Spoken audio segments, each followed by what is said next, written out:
자, 이제부터 유리명왕 이야기로 들어가겠습니다. 유리명왕의 이름은 유리인데 유류라고도 합니다. 이 중에 유류라는 버전의 이름은 광개토대왕 비문에서도 나오는 표기 방식입니다. 처음에 동명성왕 주몽이 부여에 있었을 때 예시라는 여인과 혼인하여 아이를 낳았는데 그 아이가 바로 유리입니다. 유리가 어린 시절 길가에 나가 놀던 중 참새를 쏘려다 잘못하여 물깃는 부인의 항아리를 깨트려 버렸습니다. 이때 부인이 꾸짖으며 말하기를 이 아이는 아비가 없는 탓에 이처럼 미련하구나. 유리가 부끄러워 돌아와서 어머니에게 물었습니다. 저의 아버지는 어떤 사람입니까? 너의 아버지는 평범한 사람이 아니신데 나라에 용납되지 못하여 남쪽 땅으로 달아나서 나라를 열고 왕을 칭하셨단다. 떠나실 때 나에게 일러 말하기를 만약 당신이 아들을 낳는다면 내가 물건을 남겨두었는데 7 모서리가 난 돌 위에 소나무 아래에 감춰두었다고 말하시오. 만약 이것을 찾을 수 있다면 나의 아들이오 라고 했단다. 유리는 그 말을 듣고 산골짜기로 가서 그것을 찾았으나 찾지 못하고 피곤한 상태로 돌아왔습니다. 하루는 아침에 마루 위에 있는데 주춧돌 사이에서 소리가 나는 것 같아 다가와서 보니 주춧돌에 7 모서리가 있었습니다. 유리는 기둥 아래를 뒤져서 부러진 칼 한쪽을 찾아냈습니다. 유리는 마침내 옥지, 구추, 도조 등 3사람과 함께 부여를 떠나 졸본에 이르렀고 아버지 동명성왕을 만나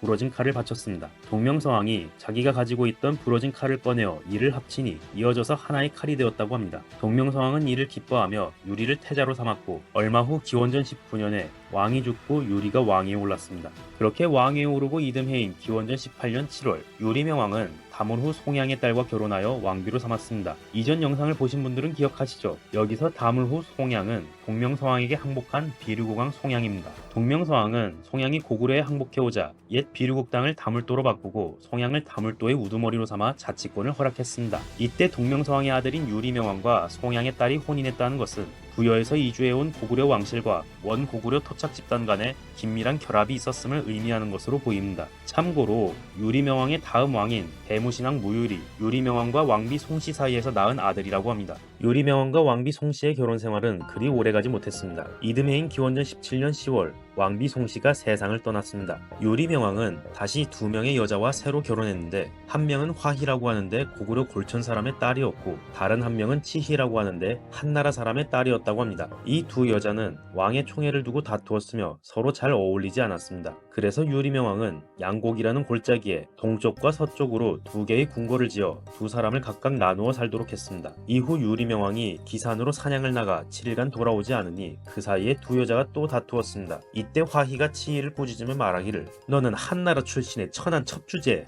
어찌 무례가 심한 것이냐. 그 말을 들은 치희는 수치스럽고 한스러워하며 도망쳐 돌아갔습니다. 유리명왕이 그 말을 듣고 말을 채찍질하여 쫓아갔으나 치희는 화를 내며 돌아오지 않았다고 합니다. 이때 왕이 나무 아래에서 휴식을 취하다 꾀꼬리가 날아와 모여드는 것을 보고 자신의 감정을 노래하며 말했습니다. 헐헐 나는 꾀꼬리 암수가 서로 의지하는구나. 외로운 이 내 몸은 누구와 함께 돌아갈꼬. 이 시가 그 유명한 황조가입니다. 황조가는 우리나라 한시들 가운데 몇 안되는 삼국시대에 창작된 작품으로 알려져 있습니다. 참고로 이 일화에 등장하는 화희와 치희는 각각 이름에 벼와 꿩이라는 뜻이 있습니다. 그래서 어떤 학자들은 이 이야기를 농경민과 수련민 간의 대립을 상징한다고 보거나 고구려 토착민과 인근의 한나라 군현 주민들 간의 대립을 의미한다고 보기도 합니다. 그리고 다시 6년 뒤인 기원전 11년 4월 북방 유목민족인 선비족이 자주 쳐들어와서 노략질하여 고구려의 위협이 되었습니다. 이때 유리왕이 여러 신하들에게 말했습니다. 선비는 지형의 험준함을 믿고서 우리와 화친하지 않고 이로오면 나와서 노략질하고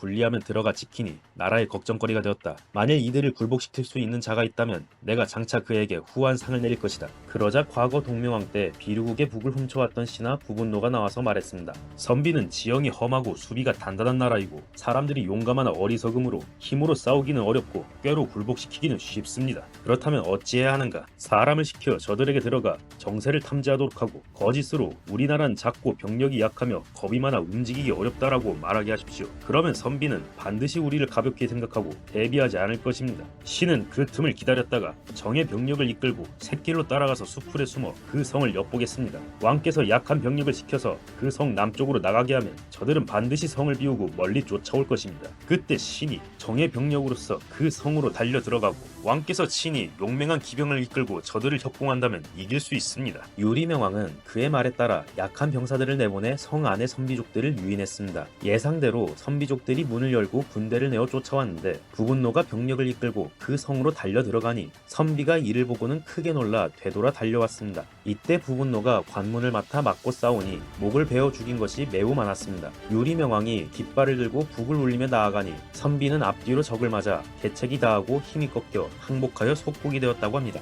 유리명왕이 부분노의 공을 생각하여 시급을 상으로 주었으나 부분노가 사양하면서 말하기를 이는 왕의 덕이니 신이 무슨 공이 있겠습니까? 라고 하고는 결국 받지 않았습니다. 유리명왕은 이에 황금 30등과 좋은 말 10피를 내려주었다고 합니다. 이 기록에 등장하는 선비족은 고대 만주와 몽골 지역에서 활동하던 북방 유목민족인데 원래 이들의 선조는 동호라는 세력의 일원이었으나 기원전 3세기경 강성해진 흉노에 의해 동호가 멸망하고 도망간 무리들 중에 오환산으로 도망친 무리가 오환족, 선비산으로 도망친 무리가 선비족이 된 것이라고 합니다. 중국 전한시대까지만 해도 흉노가 강성했기 때문에 선비는 오환과 함께 흉노의 지배를 받아야 했습니다. 그러나 후한시대에 들어서면서 흉노가 남북으로 분단되고 이전보다 세력이 약화됨에 따라 독자적인 세력으로 활동하기 시작합니다. 훗날 서기 2세기경이 되면 선비족의 영웅인 단석괴가 선비족을 하나로 통합하고 옛 흉노 영토까지 점령하여 대제국을 이뤘다고 하죠. 유리왕 시기인 기원전 1세기경에는 선비가 아직 강성해지기 전이었습니다. 실제로 중국 기록에서는 선비라는 세력이 후한 시대인 1세기 이후에서야 조금씩 등장하며 고고학적으로도 선비의 무덤 유적들이 내몽고 동북부에서는 서기 1세기경, 내몽고 동남부에서는 서기 2세기경부터 본격적으로 확인됩니다. 그러므로 유리왕 시기에 복속되었다는 선비는 세력이 미약하던 시절에 요동 인근에 거주하던 일부 선비 부족일 가능성이 큽니다.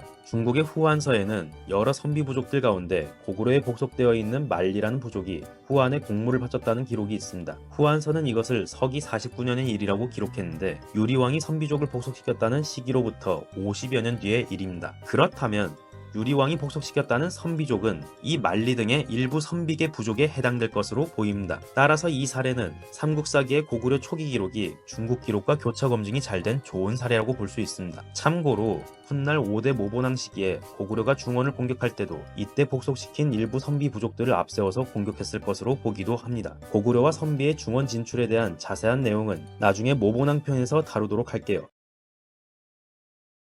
지난 시간에 유리명왕이 부분노의 활약으로 선비족 정벌에 성공했었죠. 한편 선비족뿐만 아니라 고구려 북쪽에 위치한 부여 역시 고구려를 압박하기 시작합니다. 부여는 동명성왕 주몽이 태어난 나라이자 주몽을 핍박하여 남쪽으로 달아나게 만든 나라이기도 합니다. 그래도 동명성왕과 금화왕이 각각 왕위에 있는 동안에는 부여에서 유화 부인의 사당을 만들어줄 정도로 두 나라의 관계가 나쁘지 않았습니다. 그러나 동명성왕에서 유리명왕으로 넘어가는 어느 시점에 금화왕이 죽고 주몽을 괴롭혔던 태자 대소가 왕위에 오르면서 두 나라 사이에 불편한 기류가 흐르기 시작한 것입니다. 부분노가 선비를 정벌한 시기로부터 5년이 지난 기원전 6년 정월, 부여의 대소왕이 고구려에 사신을 보내어 서로 볼모를 교환할 것을 청했습니다. 유리명왕은 부여의 강대함을 두려워하여 태자 도절을 볼모로 삼아 부여로 보내려 했으나 도절이 두려워하여 가지 않으니 대소가 분노했다고 합니다. 이때 이를 마음에 담아두고 있던 대소왕은 그로부터 10개월 뒤인 그해 11월에 병력 5만 명으로 고구려에 쳐들어왔으나 큰 눈이 내려 사람들이 많이 얼어 죽으니 돌아갈 수밖에 없었습니다.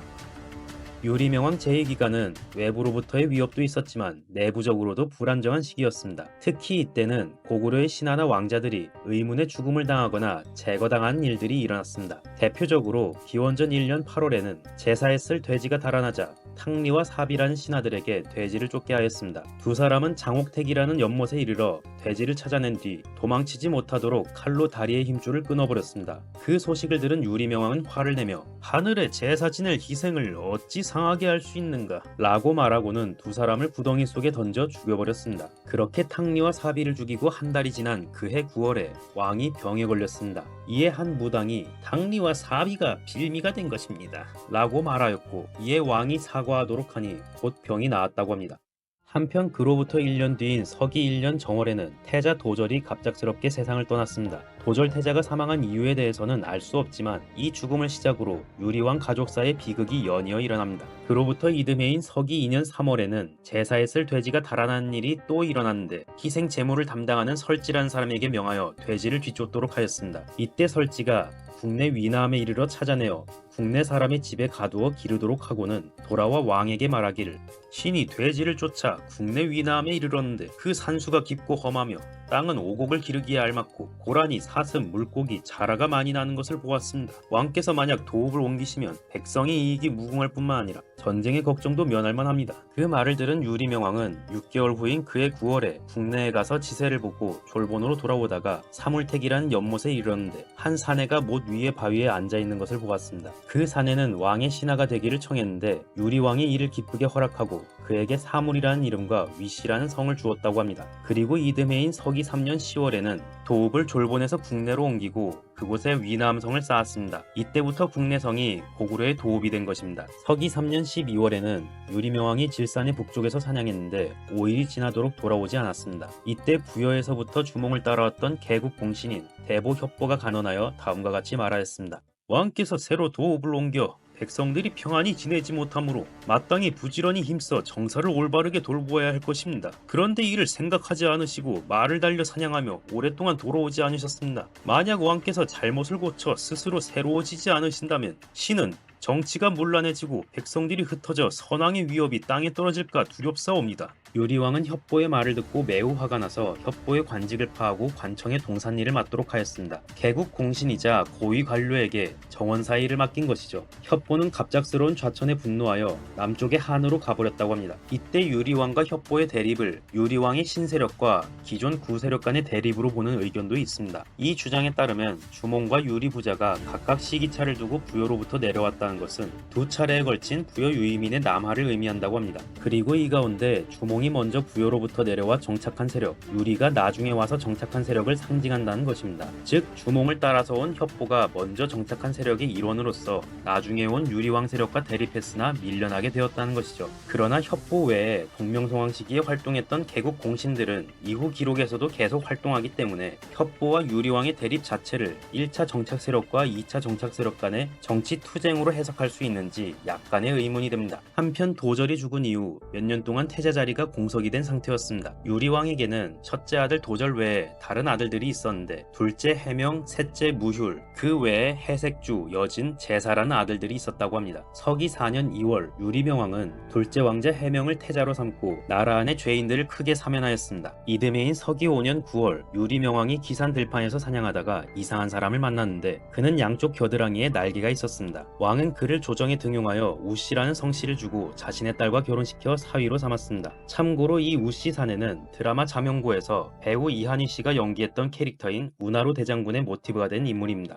이후 그로부터 3년 뒤인 서기 8년 정월이었습니다. 이때 왕태자 해명은 새 도읍인 국내로 가지 않고 옛 도읍인 졸본에 남아 있었습니다. 해명태자는 힘이 세고 매우 용감했는데 이웃나라인 황룡국의 왕이 이 말을 듣고 사신을 보내 강한 활을 선물해 주었습니다. 그러나 해명은 황룡국 사신이 보는 앞에서 그것을 당겨 부러뜨리고 말하였습니다.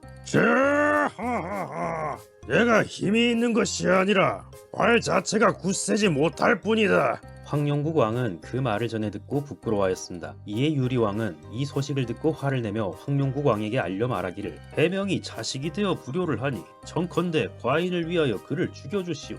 이후 2개월 뒤인 그해 3월에 황룡국 왕이 사신을 보내 태자와 만나기를 요청했습니다. 이에 해명태자가 가려고 하니 어떤 사람이 간언하여 말하기를 지금 이웃나라가 이유도 없이 뵙기를 청하니 그 뜻을 헤아릴 수 없습니다. 이에 해명이 하늘이 나를 죽이시려 하지 않는데 황룡국 왕이 나를 어떻게 하겠느냐 라고 말하고는 마침내 황룡국으로 갔습니다. 황룡국 왕은 처음에는 모략을 꾸며 죽이려고 하였으나 정작 해명을 만나자 감히 해를 입히지 못하고 예를 갖추어 돌려보냈다고 합니다. 이번 영상에서는 유리명왕 시기에 불안정했던 고구려의 상황과 유리명왕 아들들의 이야기를 알아보았습니다. 그렇게 아버지 유리왕이 파놓은 함정에서 무사히 빠져나오게 된 해명태자는 앞으로도 무사히 살아남아 왕위를 이을 수 있을까요? 다음 영상에서는 해명태자 이야기의 결말과 황룡국의 정체에 대해 다루도록 하겠습니다. 지난 시간에 유리명왕의 둘째 아들 해명태자가 황룡국 왕에게 힘자랑을 하다가 아버지 유리명왕이 눈밖에 나서 죽을 위기에 놓였다가 다시 살아 돌아왔다는 이야기를 들려드렸었죠. 안 그래도 눈밖에 난 아들이 자신이 파놓은 함정에서 살아 돌아오기까지 했으니 유리왕의 경계심은 더욱 심해졌을 거예요. 결국 서기 9년 3월 유리왕은 사람을 보내 해명에게 말했습니다. 나는 도읍을 옮겨서 백성을 편안하게 하고 국가의 기틀을 굳건히 하고자 하였다. 너는 나를 따르지 않고 굳센 힘을 믿고선 이웃나라의 원한을 맺으니 자식으로서의 도리가 어찌 이와 같더냐. 그렇게 전하고는 해명에게 칼을 주어 스스로 목숨을 끊게 했습니다. 이에 해명태자가 곧 자결하려고 하자 어떤 이가 그를 말리며 말하기를, 대왕의 장남이 이미 돌아가시어 태자께서 마땅히 뒤를 이어야 하는데 지금 대왕의 사자가 한 번 온 것으로 자결하시면 그것이 속임수가 아닌지 어찌 알겠습니까? 지난번 황룡국 왕이 강한 화를 보냈을 때 나는 그것이 우리나라를 가벼이 여기는 것이 아닌지 걱정되었던 탓에 화를 당겨 부러뜨려서 되갚았던 것인데 뜻밖의 부왕으로부터 책망을 당하였다.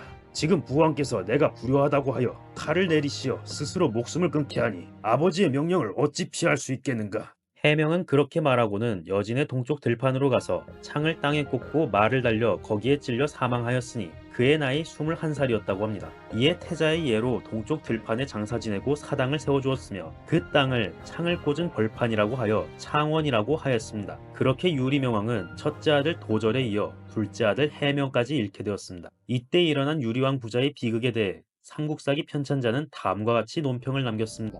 효자가 부모를 섬기면은 마땅히 곁을 떠나지 않고 효를 다해야 한다. 해명이 따로 떨어진 도읍에 있으면서 무용을 좋아하는 것으로 알려졌으니 죄를 얻게 된 것은 당연하다. 또한 지금 왕은 처음에 일찍이 그를 가르친 적이 없었는데 그가 악하게 되자 미워함이 지나치게 심해져 그를 죽이고서야 그쳤다.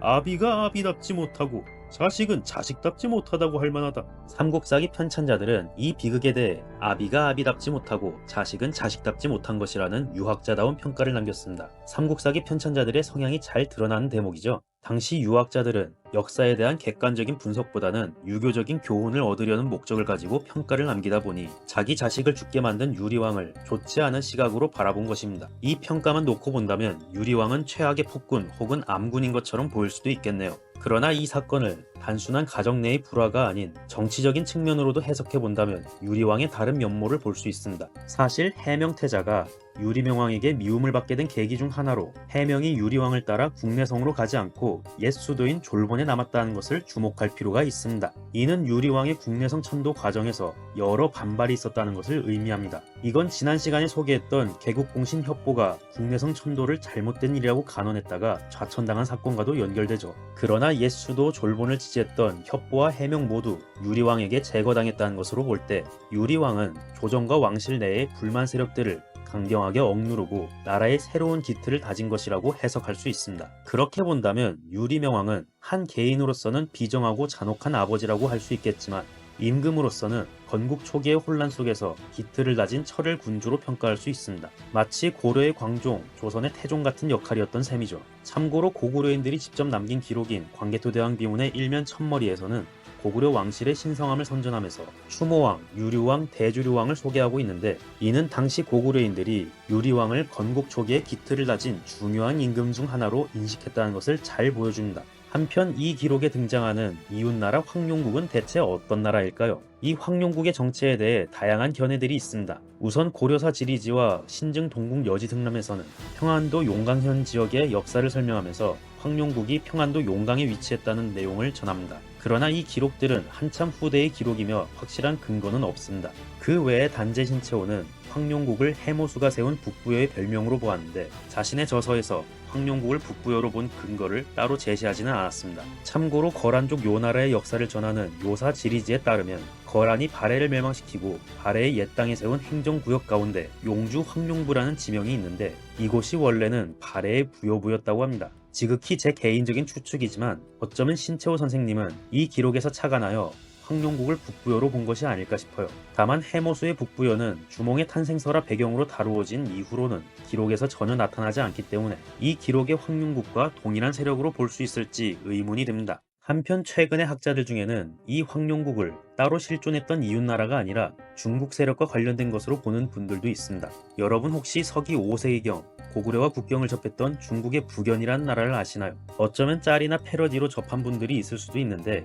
드라마 광개토대왕에서 배우 정호근 씨가 도대체 얼마나 처먹는 게야 이 돼지 같은 놈, 이런 강렬한 명대사를 남긴 장면이 있었죠. 이때 정호근 씨가 연기한 후연의 장수 풍발이 세운 나라가 바로 북연입니다.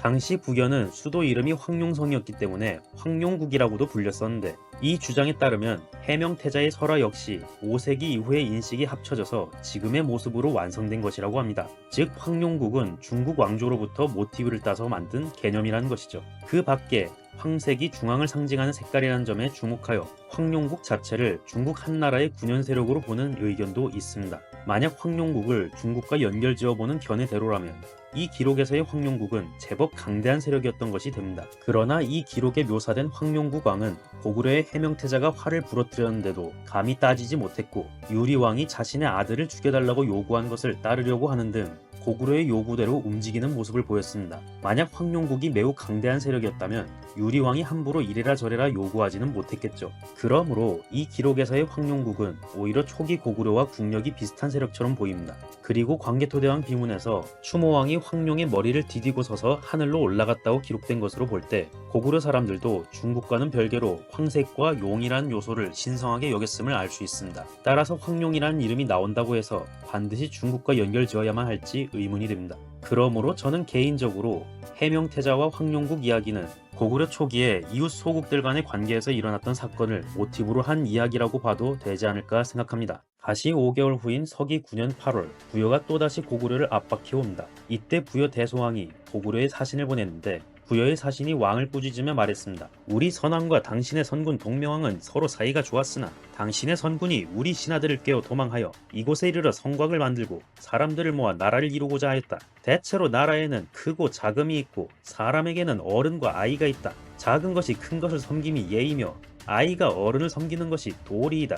지금 왕이 만일 예와 순리로서 우리를 섬긴다면 하늘이 반드시 그대를 도와 국운이 오래갈 것이고 그렇지 않다면 그 사직을 보존하려고 하여도 힘들 것이다. 이에 유리왕이 스스로 이르기를 나라를 세운 지 오래되지 않고 백성과 병력이 약하니 경세에 맞춰 부끄러움을 참고 굴복하여 훗날의 성공을 도모하리라. 유리왕은 그렇게 말하고는 여러 신하와 의논하여 대소왕에게 답하여 말하기를 과인은 바다 구석에 떨어져 있어 아직 예의를 듣지 못하였는데 지금 대왕의 가르침을 받고 감히 명령을 따르지 않을 수 없습니다. 이때 셋째 왕자 무효리 나이는 아직 어렸으나 아버지 유리왕이 부여 사신의 말에 답변하고자 하는 것을 듣고 스스로 사신을 만나 말했습니다. 우리 돌아가신 할아버지께서는 신령의 자손으로 어질고 재주가 많으셨는데 대소왕께서 시샘하여 해를 입혀 자신의 아버지 금화왕에게 참소하여 욕되게 말을 기르게 하였으므로 불안하여 나가신 것이다. 지금 대왕께서 과거의 잘못은 생각하지 않으시고 다만 병력이 많은 것을 믿고 우리나라를 깔보고 업신여기고 있구나.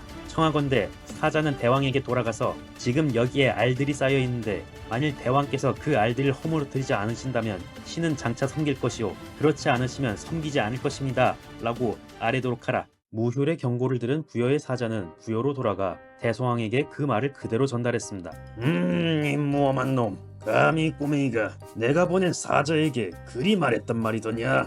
신하들은 나와서 그 꼬맹이가 말한 알들의 의미를 물어보거라. 이때 어떤 노파가 대답하여 말하였습니다. 알들이 쌓여 있는 것은 위태로운 것이요 그 알들을 허물어뜨리지 않는 것이 안전한 것입니다. 지금 여기서 노파가 한 말의 의미는 대소왕이 자신의 위험함은 알지 못하고선 남이 굴복하여 오기를 바라는 것이니 위험을 만들지 말고 안전함을 택하여 스스로 살피는 것만 못하다는 뜻입니다. 다시 말해 쓸데없이 남의 나라를 건드리지 말고 자기 나라나 잘 지키라는 것이죠. 이후 이듬해인 서기 10년 6월에는 모천이라는 개울가에서 검은 개구리가 붉은 개구리와 무리를 이루어 싸웠는데 검은 개구리가 이기지 못하고 죽었다고 합니다. 이때 어떤 사람이 검은색은 북방의 색이니 북쪽의 부여가 파멸할 징조이다 라고 말하였습니다. 이는 훗날 고구려와 부여의 운명에 대한 암시라고 볼 수 있습니다.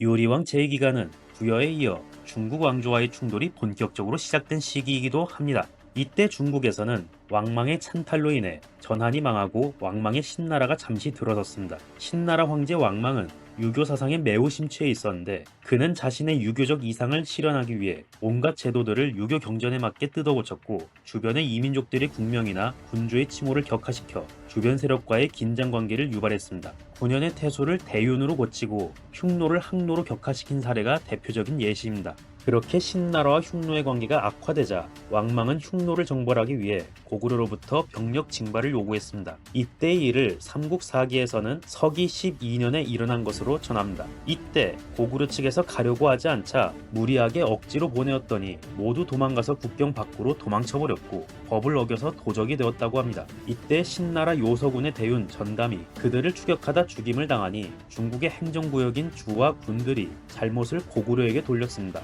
그러자 어무라는 신하가 왕망에게 아뢰어 말했습니다. 매긴이 법을 어기긴 했으나 마땅히 주와 군으로 하여금 저들을 위로하여 편안하도록 해야 합니다. 지금 함부로 큰 죄를 씌우면 그들이 결국 배반할까 염려됩니다. 그렇게 되면 부여의 족속 중에 반드시 부응하는 자들이 있을 것입니다. 흉노를 아직 이기지 못하였는데 부여와 예맥이 다시 일어난다면 이는 큰 근심거리입니다. 그러나 왕망은 어무의 말을 듣지 않고 그에게 명령하여 고구려를 공격했습니다. 이때 어무가 고구려 장수 연비를 꿰어내 그의 목을 베어 머리를 수도로 보냈는데 왕망이 기뻐하며 고구려 왕을 하구려 후로 고쳐 부르도록 하고 온 세상에 알려 모두가 알도록 했습니다. 그러자 고구려가 중국의 변방을 침범하는 것이 더욱 심해졌다고 합니다. 이 사건은 중국 역사서에서도 확인되는데 중국 측 기록에서는 이때 신나라 장수 어무에게 목이 베어 죽은 사람을 구려후 추라고 기록하고 있습니다. 즉 중국 기록에서는 중국 장수가 고구려의 임금을 살해했다고 기록한 반면 국내 기록에서는 이때 살해당한 사람이 임금이 아닌 고구려의 장수였다고 전하는 것이죠. 참고로 국내 기록에서는 이 사건을 유리명왕 31년에 일어난 사건으로 전하고 있습니다. 이때는 동명성왕 주몽이 사망한 지 30년이 지난 시점이며 유리명왕 역시 이 사건 이후에도 몇 년 더 생존하다가 대무신왕에게 나라를 물려주었습니다. 따라서 국내 기록에서 전하는 왕실 계보를 기준으로 본다면 이때 사망한 구려후 추와 일치하는 고구려 왕이 존재하지 않으므로 많은 의문점을 남깁니다. 이때 신나라 장수에게 살해당했다는 구려후 추의 정체에 대해서는 여러 의견들이 존재합니다. 대표적으로 구려후 추의 이름이 추모와 비슷하다는 점에 주목하여 신나라 장수에 의해 살해당한 사람을 고구려 시조 주몽으로 보는 의견이 있습니다. 한편 광개토대왕 능비와 구삼국사에서 주몽의 죽음을 기록할 때 주몽이 황룡을 타고 하늘로 올라간 이후 남은 시신이 없어서 왕이 남긴 옥책직을 대신 장사 지냈다고 하잖아요. 어떤 연구자는 여기서 황룡은 중국을 상징하며 왕이 옥책직만 남기고 하늘로 올라갔다는 것은 왕의 시신도 남기지 못한 것이라고 해석하여 주몽이 중국 신나라와의 전쟁에서 사망한 사건을 은유적으로 표현한 것이라고 주장합니다. 그렇게 본다면 이때 살해당한 사람을 고구려 장수 연비로 기록한 국내 기록은 자신들의 임금이 살해당한 것을 수치스럽게 여긴 고구려인들이 의도적으로 조작한 것이 됩니다. 즉 시조 왕의 죽음을 숨기기 위해 연비라는 가상인물을 만들어 놓고 이 연비가 신나라 장수에게 살해당한 사람이라고 변명했다는 것입니다. 그리고 국내 기록에서 전하는 고구려 왕실 계보 역시 연대 오류가 있었던 것이 되는 거죠. 그러나 이 버전을 기록한 고구려인들도 이전부터 전해 내려온 참고 자료를 근거로 기록을 남긴 것이며 확실한 근거가 없는 상태에서 고구려인들이 연비라는 가공인물을 새롭게 만들어냈다고 몰아가는 건 무리가 있습니다. 그러므로 저는 중국 기록을 우선적으로 신뢰한 다음 국내 기록을 그것에 무조건 끼워 맞추는 것은 위험하다고 생각합니다.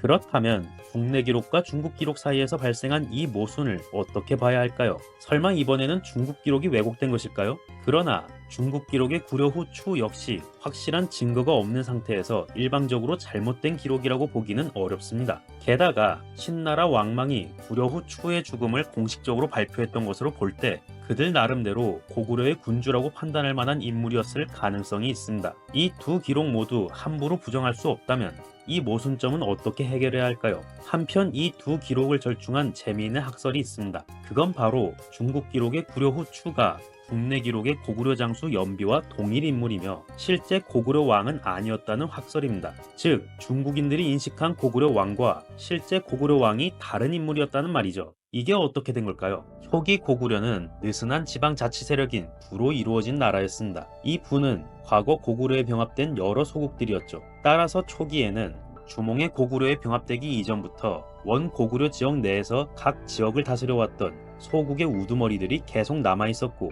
그들이 점차 고구려의 귀족 신분이 된 것입니다. 그러므로 고구려 내에서 느슨한 자치권을 가지고 있던 옛 소국의 우두머리가 고구려에 통합된 이후에도 한동안 고대 중국인들에게는 고구려의 군주로 인식되었을 수 있다는 거죠. 이 학설에서는 옛 소국 세력들 가운데 송양의 비루국 세력이 원래는 고구려의 주도권을 잡고 있었으며 주몽 세력에게 주도권을 넘긴 이후 중국 역사서에 전 왕실로 기록된 소노부가 된 것이라는 견해를 전제로 두고 논리를 전개했습니다. 즉 주몽의 고구려 이전에 원 고구려 지역의 주도권을 잡고 있었던 송양의 비루국 세력이 주몽 세력에게 주도권을 넘긴 이후에도 여전히 중국과의 외교 업무를 담당하였고 그들과 접촉한 중국인들에게 여전히 고구려 군주로 인식되었다고 보는 것입니다. 그리고 국내 기록의 장수 연비가 바로 이 송양의 후손으로 고구려에 복속된 소노부의 수장이자 중국 기록의 구려후 추라는 것입니다. 외교 업무 담당자와 실제 군주가 다른 사람인 사례는 다른 문화권에서도 찾아볼 수 있습니다.